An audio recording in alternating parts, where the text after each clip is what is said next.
So we are back with lines written in early spring by Wordsworth. Stanza 1, he says, his mind is filled with pleasant thoughts. Stanza 2, he is grieved.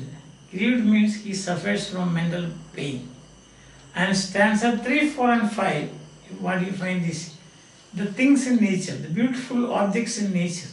The beautiful objects in nature, and they are living. Living means they have got living souls within them. Like human beings have souls within them. This is a strong faith. It is the faith of the poet. It is belief of the poet that every created thing in this world has a divine soul or the divine spirit running through them. That is the belief. So here you have got different objects or different beautiful things such as the periwinkle, the primroses. You can see just behind this whiteboard here you will find periwinkle, tufts, bunches. Tuft means bunch, group. Tufts of primroses, tufts of periwinkles you will find. Also periwinkles wreathing. Wreath means a flower arrangement in the form of a circle, in the shape of a circle. Wreath, when people die, you pay your respects to a dead person by placing wreaths on them. That is wreath, means like a circle. Flowers and leaves arranged in the shape of a circle. So here what you find is the periwinkle trailing. Periwinkle has got long stem. So it is spreading its stem. It is spreading its stem, but that spreading is done through the bunches of primroses, and the whole thing looks like a wreath. So that is the imagination of the poet, or that is what he sees in front of him. And there is a bower, he says. There are flowers and bower. Bower means a room. So bower actually means, it means a room-like structure, but here bower means is a room-like structure made of plants, stems of plants, flowers and leaves and creepers. So that is a very shady place now, and also very cool and shady place. You will find that it is naturally, you can say, covered with flowers and leaves and things like that. So it's very beautiful. So these are objects that we see. And then he also sees birds, soldiers. They make melody, they sing songs, they dance, they jump, then they hope. Hope means hoping of birds, means jumping of birds. That's also very beautiful. So he sees these beautiful objects of nature. Then he sees tender shoots of plants, twigs, Twigs, twigs. Twigs means tender, young leaves, or young and very tender, small branches, you can say. You cannot call it the branch, and also the tender leaves, young leaves, and they are spreading these leaves into the air so that they can enjoy the breeze, the gentle breeze, the sweet smelling breeze that he is enjoying. And he thinks that just as he is enjoying these things, those flowers, those leaves, those twigs, those stems of plants, they also enjoy. And the birds, they also enjoy all the beauties of nature. Because just as he has got the soul in him, they also have souls in them, and therefore they enjoy. So this is in these three stanzas, this is what we see. But before that, the words here, tuft means bunches. Tuft means bunches or tufts of thread, you can see, tufts of flowers, you can see. So means a bunch or a collection or a group, that's the meaning. Trailed is trailing. Trailing means spreading its long stem on the ground. So certain creepers are like that. They spread their stem on the ground. They don't coil around any nearby plants, but they spread themselves in the, for example, pumpkin, watermelon and so on. They spread their stem on the ground. So that is called a trailing. So the watermelon and then pumpkin and so on, or potatoes, you can say, they spread, they trail their stem along on the land. That is called trailing means. Here, trailing is a wreath. Looks like a wreath. The growth or the spreading is in such a way that it looks like a wreath, and it is spreading is through the primrose benches. That's the thing. That means there's a kind of, they are embracing each other. The primroses and the periwinkles, they are embracing each other, as we can see. Budding, buds means young growth. As a budding, bud, bud. So budding means very young and tender growth. This budding, buds. Buds. The before flower, first there is bud, and the bud later becomes flowers. Understand that way? Budding. Twigs. Twigs means young shoots or young leaves of plants. Very young leaves, very tender leaves. That is twigs means. Leaves are, and also you can see small branches like that. New growth. Then fan, your fan in the classroom, but not that. Here it is fan. That means it's leaves. Leaves, they are growing or spreading, or the leaves are leaning forward to catch the gentle breeze. That is moving forward. These tender leaves, they are moving forward, or you can say spreading themselves in the air, into the air, to catch the breeze, the gentle breeze, or the sweet smelling gentle breeze. Fragrance, via F-R-A-G-R-A-N-C, fragrance. That means sweet smelling. Understand? That's it. Now we will read the simplified version of this. You can see stanzas 3, 4 and 5 describe the full glory of the spring season. Now you see, we have seen now this about the spring season. Lines written in early spring.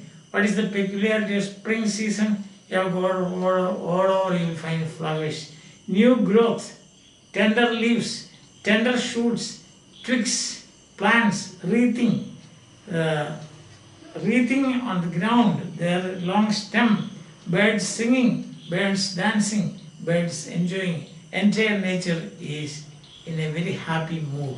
That is spring season. Peculiarity of spring season. The primroses and the periwinkles, you can see just behind this, the primroses and the periwinkles you can see. Understand that? Roses, that red flowers, the small red flowers, and that cream flowers, you find that they are periwinkles. So then, periwinkle trails its wreaths. Periwinkles are seen everywhere. The periwinkle trails its wreaths through bunches of primroses in the bower. Bower, I had already told you, a room-like structure, of course, that is not made by humans, but by nature itself, with the help of flowers and long stems of plants and the leaves and so on. That is, you can see in such shady places sometimes. Sometimes it is man-made in parks. In parks you will find such structures, and that is, but in a forest or in a wild place, they are not built by anybody. They are built by nature. Understand? They are constructed by nature by means of leaves and flowers, and also twigs and long stems of trailing plants and so on. You will find that. Yes. Then the periwinkle trails is reached. They enjoy the air they breathe. They too have souls like the humans. So this is a very important point. So Wordsworth has got a strong belief that just as we have souls and we enjoy, it's because we have souls that we have life. Just like that, and therefore we enjoy. Exactly like that, he thinks the animals and the plants, they also have birds, they also have souls, and that's why they are living, and since they are living, they also enjoy the beauty of nature, just as we enjoy beauty of nature. This is very strong, that's Pantheism. I told you already. They too have souls like human. The poet is thrilled by the hopping, jumping and dancing of the birds around him. He may not know their thoughts or feelings. He will never know it. Their movements give him great pleasure. The tender leaves and shoots of plants spread into the air to enjoy the gentle breeze. The poet is certain that all around him there is great pleasure, joy and happiness. So there's nothing but happiness around him. In nature there is nothing but happiness. In nature there is harmony. Harmony. Harmony. Harmony means everything is balanced and everything is very well arranged. There is a very beautiful, so to say, arrangement of things in nature. Nature there is happiness. Nature is glorious, especially in the spring season. Birds are jumping and dancing. He says that I don't know what they are thinking. I don't know what their feelings are. I have no idea. I will never know it also, but I don't care because they are very happy. Listen. Now we will go through the text. I think you have got the text with you. Through primrose tufts in that green bower. So there is a green bower. Primroses are all flowers, and primroses you find them in tufts, in bunches, in groups you can say, or collection you can say. The periwinkle trailed means spread. Trailed means spread its long stem through the primrose bunches. Its wreaths there means the long stems, and the appearance is like that of a wreath. And it is my faith, it is my strong belief that every flower enjoys the air it breathes. It's my faith because the reason is there is soul in them, just as we also have souls, and therefore we enjoy. Stanza 4. The birds around me hopped and played. Hop means jump. Their thoughts I cannot measure, I cannot understand. Measure means I cannot understand. But the least motion means movement. The smallest movement which they make, it seemed a thrill of pleasure. So it gave the poet pleasure, and at the same time it is because of this thrill of pleasure that they are moving around. In both ways. They are moving around, dancing, hopping, jumping, etc., singing and so on because of their pleasure. There is a thrill in doing that because they are very happy. And that thrill of pleasure is also enjoyed by the poet. Stanza 5. The budding twigs, the newly growing twigs, budding, the newly growing leaves or small branches. That is, the budding twigs spread out their fan, spread out their small tender leaves to catch the breezy air, to enjoy the breezy air, gentle wind, he said. And I must think, do all I can. I must think and do all I can that there was pleasure there. So this is my belief.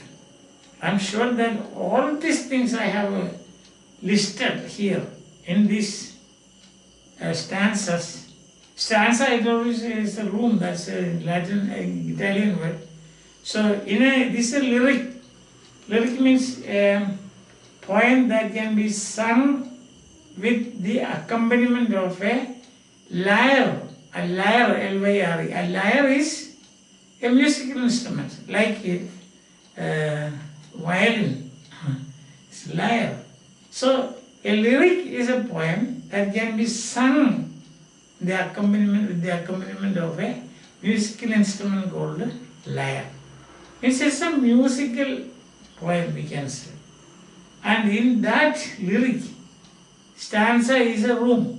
If you consider the lyric as a house, this is a room. Stanza, these 4 lines are rooms. So in this poem, there are 6 stanzas, means the poem as such is a house, or you can say a structure, a building, a small building you can say. But in this building there are 6 rooms. These 6 rooms they are called 6 stanzas.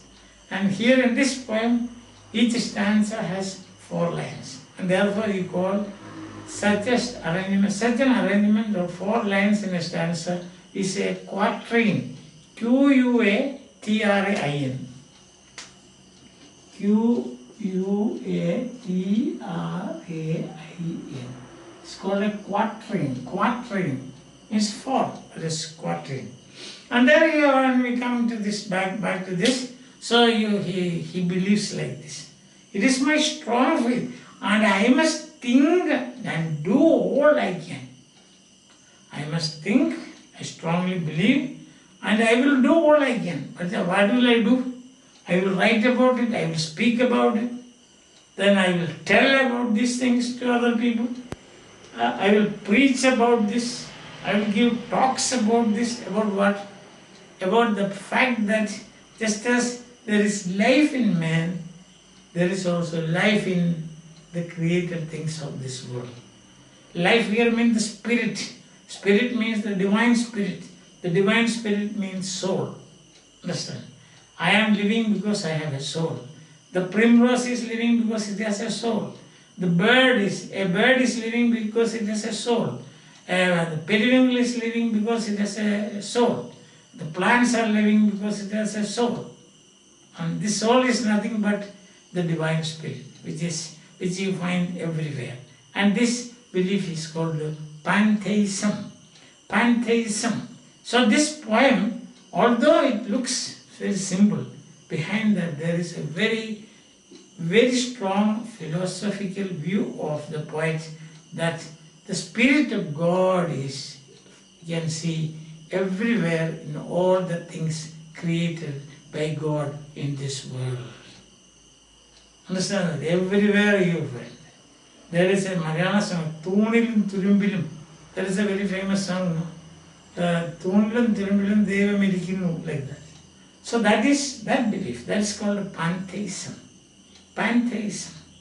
Understand? This is what is it. I must think and I must do all I can. That there was pleasure there. Pleasure there because there. Once again we will read those stanzas and then we will wind up for the time being. Through primrose steps in that green bower, the periwinkle trail is reached, and it is my faith that every flower enjoys the air it breathes. The birds around me hoped and played, their thoughts I cannot measure, but the least motion which they made, it seemed a thrill of pleasure. The budding twigs spread out their fan to catch the breezy air, and I must think and do all I can that there was pleasure there. Questions 3, 4 and 5. 3. How does the poet associate himself with nature? The poet associates himself with nature. How it is linked? Because there is the divine spirit in nature, there is divine spirit in the poet. So that is the link. That's how he associates. Through the divine spirit, the answer. And much it grieved my heart what man has made of man. What is the meaning? That means in nature there is happiness, harmony, joy, then pleasure, then there is cooperation, there is the plants, somehow they enjoy the breeze, they are embracing each other, they make a bower, a beautiful bower and all those things. That is great. You find love and pleasure in nature. But then in man, what has man done? Man is fighting. The man is killing man. An example is the French Revolution. So that is the meaning. What man has made of man? Man has made his life impossible in this world. That is the answer. Man has made his life impossible in this world. Man cannot exist because of man. Because of the fighting, the hatred, the enmity, cheating, betraying, that's what man does. Society is corrupt, but nature is simple. Society is corrupt, the nature is beautiful. In society there is fighting, there is enmity, but in hatred, but in society, in nature, there is no such thing. That's the meaning. And the fifth question is, what makes the poet think that every flower enjoys its existence? It is my, he says no, and I must, where is that word? And it is my faith that every flower enjoys their embrace. Why do I have such a faith?